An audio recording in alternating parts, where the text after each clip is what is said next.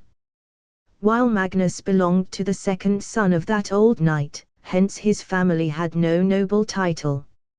Should I be happy that the blood of Arthur Pendragon is still alive, or be sad because it wants my throne?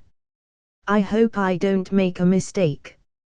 And to think I gave him the George Cross myself, at least he showed the bravery that lies in his blood, she muttered to herself. In another house in London, Andromeda Tonks, née Black, had married the Muggle-born Ted Tonks and had gotten expelled from the family. She did not get to take any of her belongings and as a woman, had no right to anything in the family. But she was happy. With the love of her life, she lived among Muggles that kept her address a secret, and no troubles from the pure-blood supremacists came as not many people knew about their address. She was a housewife now and Ted was a lawyer, making decent enough to live. It was morning and they just woke up. But all of a sudden, they noticed an orange owl knocking on their window. She had enough experience to know that this was a messenger owl, but she felt a bit nervous as not many knew about her address. Ted got up from the bed, still a bit sleepy, and took the letter. But the owl still did not leave and lifted her claw up as if asking for something. "What? Do you want money?" Ted asked in amazement. The owl then turned her head towards a bowl of nuts on the table by the bed. "Ha ha, that. Okay, here you go." He laughingly gave a few nuts and the owl finally left. "Where is the letter from?" Andromeda quickly asked with a bit of nervousness. "I don't know, there is nothing on it, just my name and our address," Ted said. Andromeda felt a bit better knowing that the letter was not for her. "What does it say?" Ted opened it and letter from the start till the end. Then, a smile appeared on his face and he looked back at his beloved wide. "Andromeda, it seems I will be serving the king," he said. Hearing this, she quickly took the letter and read it herself. So you're going to go and meet him?" He nodded. "Of course, denying would be disrespectful. I'll also get to meet the living descendant of Merlin. I'm just a simple Muggle born, when would I get to meet him in my life again? I'm sure he is not a Muggle hater, his family is Muggles after all," she said. "I hope so. I will prepare some files now and go to Hogsmeade." Hogwarts. Magnus was late for the trials of Quidditch.